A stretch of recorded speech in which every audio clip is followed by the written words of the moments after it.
Hi అండి, welcome to my channel హరిత ప్రతాప్. ఈరోజు రాగి ముద్ద అండ్ మటన్ కర్రీ ఎలా ప్రిపేర్ చేసుకోవాలో చూద్దామండి. ముందుగా ఒక గ్లాస్ రేషన్ బియ్యం తీసుకోవాలండి. రేషన్ బియ్యంతో అయితే రాగి ముద్ద చాలా బాగా వస్తుందండి. లేని వాళ్ళు నార్మల్ రైస్నైనా యూస్ చేయొచ్చు. ఒక 2 సార్లు రైస్ని బాగా క్లీన్ చేసుకోండి. ఒక గ్లాసుకి 7 గ్లాసులు నీళ్లు పోసుకొని ఒక అరగంట నానబెట్టుకోవాలండి. ఒక గ్లాసు బియ్యంకి ఈక్వల్ క్వాంటిటీలో ఒక గ్లాసు రాగి పిండిని తీసుకోవచ్చండి. లేదంటే మీరు అంతకన్నా కొంచెం తక్కువైనా వేసుకోవచ్చు. నేనైతే ఒక గ్లాసు రైస్కి ఒక గ్లాసు రాగి పిండిని తీసుకుంటున్నానండి. రైస్ నానేలోపు మనం దీనికి కాంబినేషన్గా మటన్ కర్రీ ఎలా ప్రిపేర్ చేసుకోవాలో చూద్దామండి. ఇప్పుడు కర్రీ ప్రిపేర్ చేసుకోవడానికి 1/2 కిలో మటన్కి 4 మీడియం సైజ్ ఉల్లిపాయలు, 4 పచ్చిమిర్చి, 1 టమాటా తీసుకున్నానండి. మసాలా కోసం 1.5 టేబుల్ స్పూన్ల గసగసాలు, 4 లవంగాలు, చిన్న స్టార్ పువ్వు, 1 యాలక్కాయ, 1 ఇంచు దాల్చిన చెక్క. ఈ మసాలాలన్నీ పౌడర్ చేసి పెట్టుకోండి. ఇప్పుడు కూర కోసం 3 ఉల్లిపాయలని చిన్న సైజులో కట్ చేసి పెట్టుకోండి. మనకి కర్రీ గ్రేవీ కొంచెం థిక్గా ఉండడానికి 1 ఉల్లిపాయ, 1 టమాటా మిక్సీ జార్లో మిక్సీ పట్టుకోండి. అలాగే పచ్చిమిర్చిని కూడా కట్ చేసి పెట్టుకోండి.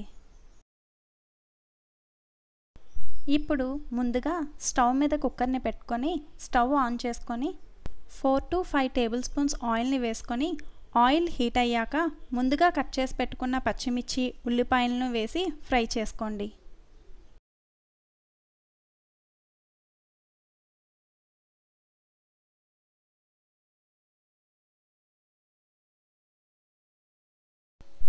కొంచెం పసుపు, ఆనియన్స్కి సరిపడా సాల్ట్ని వేసి ఆనియన్స్ని బాగా ఫ్రై చేసుకోండి. ఒక 5 నిమిషాలు ఆనియన్స్ బాగా ఫ్రై అయ్యాక ఒక ఫుల్ టేబుల్ స్పూన్ అల్లం వెల్లుల్లి పేస్ట్ని వేసి ఫ్రై చేసుకోండి.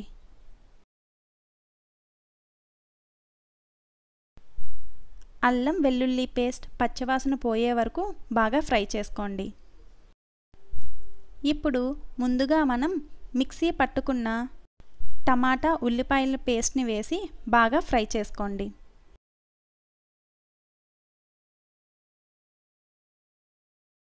ఉల్లిపాయ టమాటా పచ్చివాసన పోయే వరకు ఫ్రై చేసుకోండి.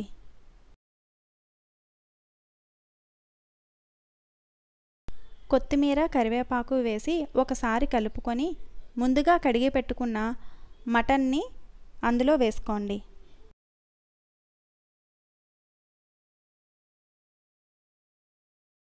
వేసుకున్న మటన్ని ఒకసారి బాగా కలుపుకొని ఒక 5 నిమిషాలు మూత పెట్టుకోండి.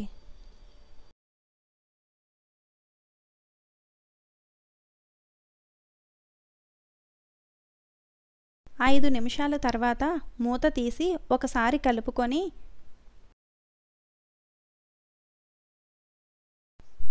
2.5 స్పూన్స్ కారం, 1 స్పూన్ ధనియా జీరా పొడి, ముందుగా పౌడర్ చేసి పెట్టుకున్న మసాలా పొడి, రుచికి సరిపడా ఉప్పుని వేసి ఒకసారి బాగా కలుపుకోండి. నేను కూరల్లో వేసేది మసాలా కారం అండి, అందుకే మసాలాలు తగ్గించి వేస్తున్నాను. ప్లెయిన్ కారం యూస్ చేసేవాళ్ళు ఇంకొంచెం మసాలాలు వేసుకోండి. కారం, మసాలాలు ఒక 5 నిమిషాలు బాగా ఫ్రై అయ్యాక కొంచెం కొత్తిమీర వేసుకొని 1 గ్లాస్ వాటర్ వేసి బాగా కలుపుకొని ఉప్పు సరిపోయిందో లేదో ఒకసారి చూసుకొని సరిపోకపోతే కొంచెం యాడ్ చేసుకొని కలుపుకొని కుక్కర్ మూత పెట్టుకోండి.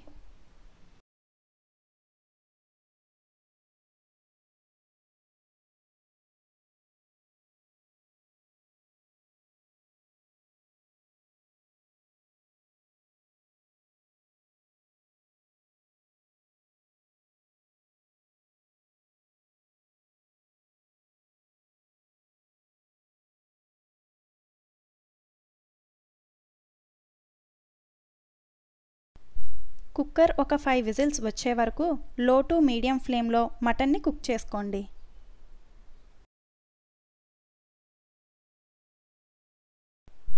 ఫైవ్ విజిల్స్ వచ్చాక కుక్కర్ స్టవ్ ఆఫ్ చేసుకోండి. కుక్కర్ ఆవిరంతా పోయే వరకు ఒక 10 నిమిషాలు అలా వదిలేయండి. ఒక 10 నిమిషాల తర్వాత కుక్కర్ మూత తీసి ఒకసారి కలుపుకోండి.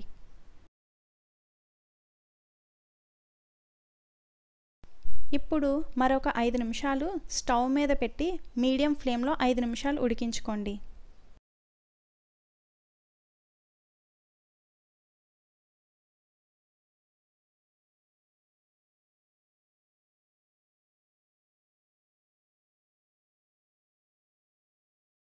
ఐదు నిమిషాల తర్వాత స్టవ్ ఆఫ్ చేసుకొని కొత్తిమీర వేసుకొని ఒకసారి కలుపుకోండి.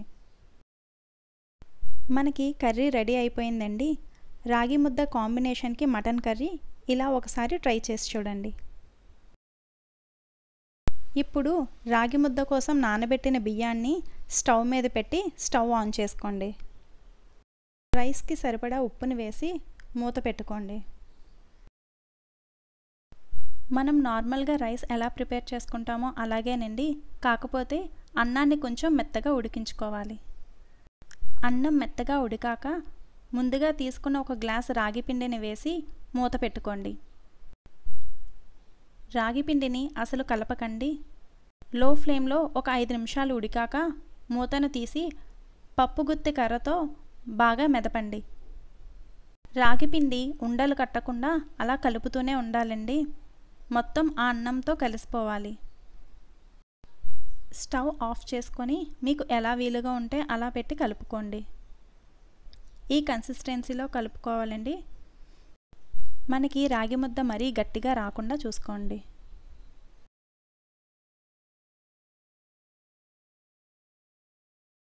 ఇక మనకి రాగి ముద్ద రెడీ అయినట్టేనండి. వేడివేడిగా సర్వ్ చేసుకోండి. గిన్నెకి నెయ్యి కానీ నూనె కానీ రాసుకొని తీసుకోండి. మనకి ముద్ద బాగా కింద అంటుకోకుండా వస్తుంది.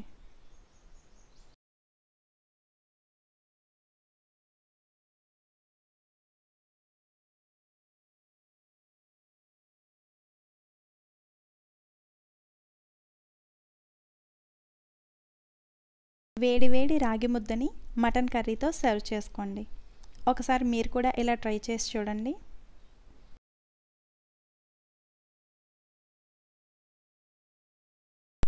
వీడియో మీకు నచ్చినట్టయితే లైక్ చేయండి, షేర్ చేయండి, సబ్స్క్రైబ్ చేసుకోండి. Thanks for watching.